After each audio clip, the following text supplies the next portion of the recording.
gonna do? Where you at? Who you with? You ain't really about that. Don't talk about it. What you gonna do? Where you at? Who you with? You ain't really about that. Don't talk about it. Really on the move on the map, never smooth on the map, never smooth on the map, never smooth. What you gonna do? Where you at? Who you with? You ain't really about that. Don't talk, don't talk. Really on the move on the map, never slip. Keep your hands to the lips. Don't chase, don't talk. You ain't really about that. Don't chase, don't talk. Really on the move on the map, never slip. Keep your hands to the lips. Dat is een goede bal en daar is het doelpunt. Soetalo maakt hem.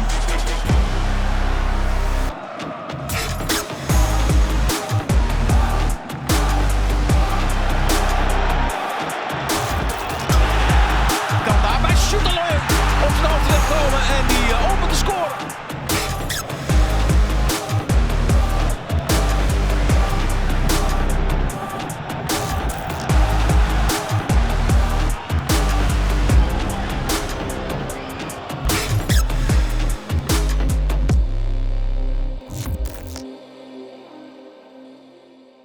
Evo Jospe, ovo su specijalno za tebe napravili ovdje, u sunce te stavili da ti zahvali za ovu sezonu što igraš odlično, jedan si od najboljih igrača tu.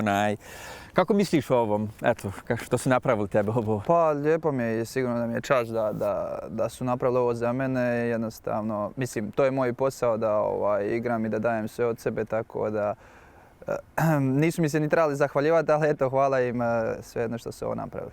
Prošla sezona i ova sezona, to je skoro ko dan i mrak, jel tako? Kad pogledaš ovu sezonu i na svoju igru, kako misliš o svojoj igri? Pa dobro, dosta često dobam to pitanje i jednostavno mislim da svi zajedno trebamo, neću reći zaboraviti tu sezonu, ali bila je loša za sve nas i dosta smo i naučili iz toga, jer recimo ja nisam se nikad susretao sa nekim kritikama i tim stvarima dok se nije dogodila ta sezona, tako da sigurno da sam naučio dosta o tim stvarima, ali kad se usporedi s ovom sezonom sigurno da se ni ne mogu uspoređivati, jer ova sezona je stvarno dosta bolja, što govore i rezultati. Da, to je bila jedna sezona, a možeš reći da su to 4 sezone bile, tako si puno naučio, jel? Pa dobro, da, kažem, to je bilo nešto novo za mene i prva sezona van Hrvatske, a i jednostavno takva sezona di nije baš bilo sve najbolje posloženo, tako da... Jel se osjećaš bolje Pa da, pa osjećam se dosta bolje samim time što igramo bolje i što sam i duže tu i već sam se bolje upoznao sa svima, tako da mi je dosta lakše. Da. Ti se preselio tu iz Zagreba, došao si u Amsterdam, nova zemlja, novi klub. Jel neki ljudi zaborave kako je to tu neka teško? Pa dobro, da, mislim, nisam ni ja znao šta me očekuje, zato što mi je to prvi put van svoje zemlje, ali pošto sam inače iz Hercegovine, tako da sam i došao i u Zagreb kao vrlo mlad, tako da sam imao to neko, ajmo reći, odvikavanje i od obitelji, od svega, tako da sam se na te stvari naviknuo, ali opet odlazak u drugu zemlju gdje se priča drugi jezik i sve je drugačije, onda i tu mi je trebalo isto malo vremena za prilagodbu, ali sad se osjećam stvarno. Da, ali mislim da neki ljudi lako misli o tom, pa da zaborave kako je to teško. Pa da, mislim, nije sigurno da nije lako, ali jednostavno svi su mi pomogli da se što bolje tu uklopim, tako da... Puno su platili za tebe, jedan si od najskupljih igrača bio od Ajaxa. Je li to neki pritisak tebi bio, da ti je...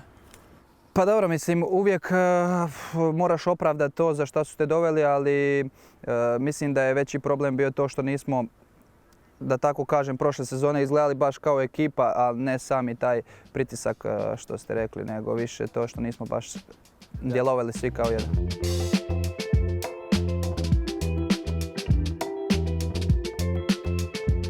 I kako ti je život pored nogometa? Šta radiš?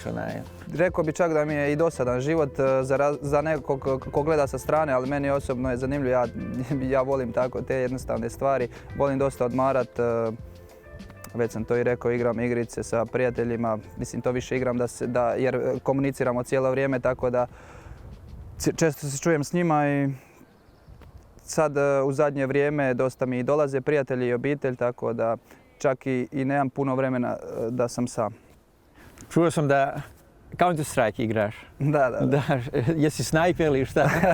Najviše, da, najviše volim s AVP-om, ali to je više iz zabave igram, nisam sad nešto baš profesionalac neki.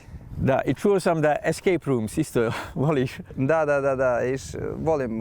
U Zagrebu sam recimo obišao skoro svaki escape room, tu u Amsterdamu isto dosta, tako kad mi dođu prijatelji volimo otići. A što voliš escape rooms? Pa ne znam, volim tako, zanimljivo mi je, ne znam sad iz kojeg točno razloga, ali zanimljivo mi je. Jel imaš puno kontakta sa familijom? Znam da je to nekad teško kad su daleko. Tatu, na primjer, puno zoveš. Pa komuniciramo stalno, s mamom se stvarno čujemo dosta često, to su ona klasična pitanja, jesi jeo išta i kako je bilo na treningu i tako da stalno smo u komunikaciji. A sa tatom? Pa sa tatom se isto čujem, on voli isto dosta o utakmicama mi pričati, a ja baš ne volim slušati toliko kad mi neko priča o utakmicama, tako da... Je li kritičan na to? Pa dobro, mislim, kaže šta sam trebao možda u kojoj situaciji, ali mislim, zna i da sam ja sam svjestan šta sam trebao napraviti samo. Borna Sosa je otišao, Jakov Merić je otišao. Kako je to tebi bilo kad su oni otišli? Pa dobro, mislim dok sam dolazio tu, sama činjenica da imaš i dva Hrvata i Tahirović je tu bio koji isto pričao moj jezik, tako da ti to olakša u jednu ruku. Ali opet eto, njima je za njihovu karijeru je bilo bolje da odu, da igraju i jednostavno to je tako u nogometu. Nikad ne znaš šta ti sutra donosi, tako da mislim da volio bi da imam tu i dalje možda nekog svoga, ali dobro mi je, stvarno sam se dobro uklopio.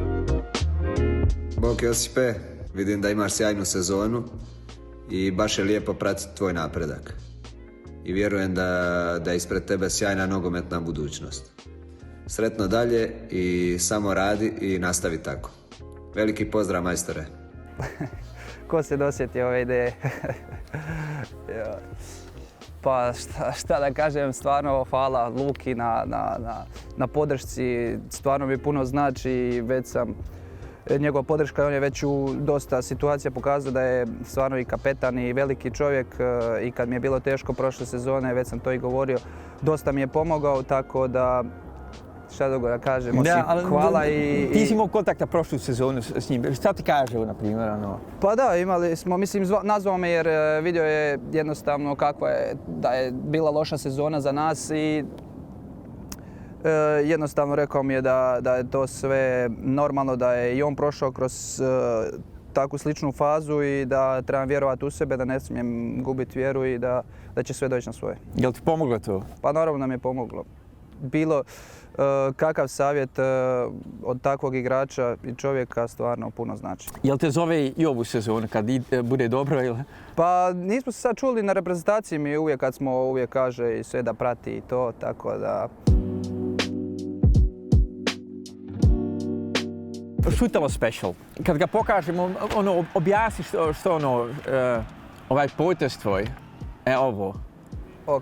Jel ti to treniraš ili kako ti? Pa ne treniram, jednostavno to mi dođe prirodno zato što recimo u ovim situacijama u kojima ja ne mogu baš ući ispred igrača jer je lopta dosta nisko, gdje ne mogu glavom preskočiti preko i onda moram jednostavno se snaći u toj situaciji, pa evo, ne znam ko to sve radi, ali i meni je najlakše u toj situaciji na taj način oduzeti loptu, tako da... Da, jel znaš da zove ovo šutalo special ovaj potez? Da, nisam znao.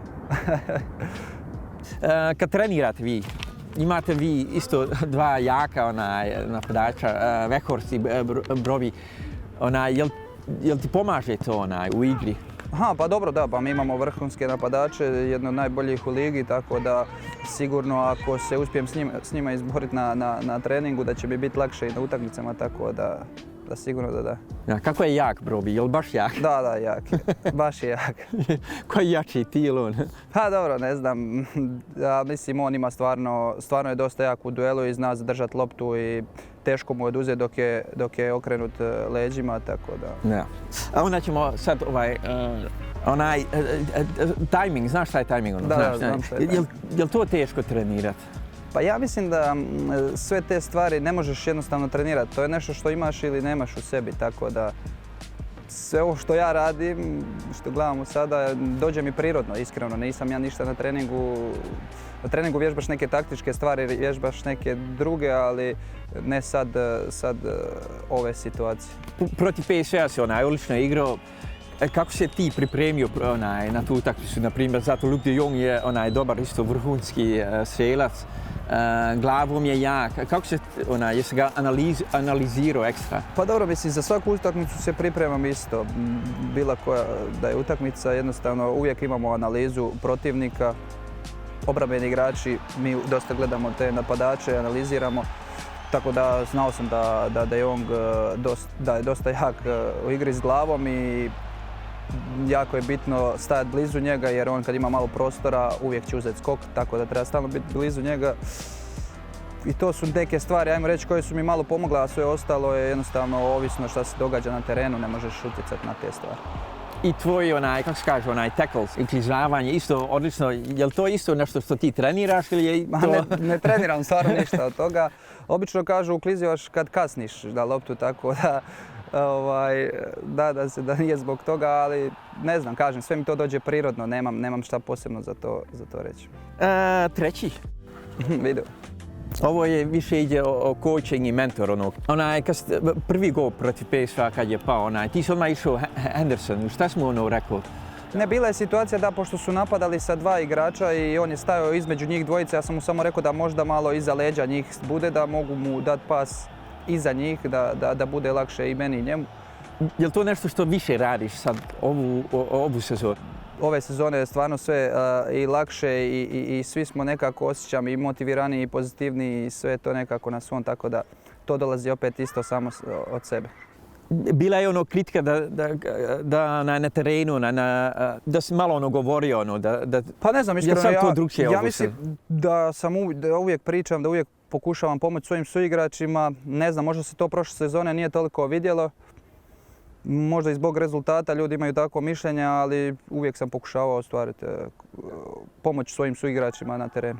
Tebi nije drugčije ovo? Pa nije, moj neki osjećaj. Mislim, dobro, možda mi je malo lakše, kažem, jer smo se više svi bolje upoznali i sve zbog tih situacija lakše, ali stvarno uvijek sam pokušavao pomagati. Ja, je li to engleski možda ti bolje, ne znam, je li to... Pa je, bolje mi je dosta, to sam već i govorio, ja sam i prije mogao pričati, ali to nije bilo dosta gramatički točno i onda mi je bilo malo neugodno zbog toga. Ali uvijek sam razumio i trenera i sve, sada je to dosta bolje, ali još nije baš za kamere, zato je razlog zašto pričam na hrvatski, jer iskreno malo mi bude... Ne volim, dok znam da nešto nije perfektno, ne volim baš. Odlično. Ti igraš pored Juri Bas puno, kako je to, kakvu vezu vi imate? Pa dobro, mislim,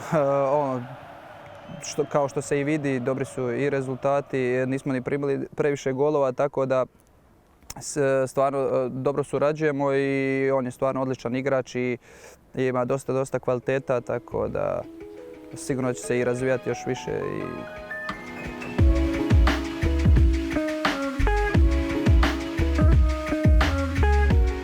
Je li ti se igra možda promijenila? Igraš više naprijed ovu sezonu. Je li to isto što drugčije igrate ili... Moja igra se nije promijenila, ja uvijek sam volio tako igrat i tad se osjećam najbolje dok sam na lopti i to. Pošto stalno uspoređujemo sa prošlom sezonom, prošle sezone to nije bilo dobro i toga sam ja svjestan, ali opet kažem, razlozi su, ima više razloga zbog toga, ali ja sam uvijek i dok sam i u Dinamu bio, uvijek sam volio i povući loptu i driblati i tražiti neka rješenja s loptom. Jednostavno sada je stvarno sve nekako na tom nekom nivou gdje trebamo još rast, ali mislim da ovo liči na Ajax i da možemo samo biti još bolji. Možete li još bolje? Pa uvijek možemo bolje, sigurno da jednostavno za neke stvari treba vremena. Mi smo se nakon onakve sezone vratili, mislim da niko nije ni očekivao da će ovako izgledati ova sezona, tako da napravili smo velike stvari. De hoekschop van Henderson. Robbie net onder de bal door. Doelpunt! Van Šutalo. Dva gola si dao ovu sezonu glavom. Ista pozicija, isto. Ne.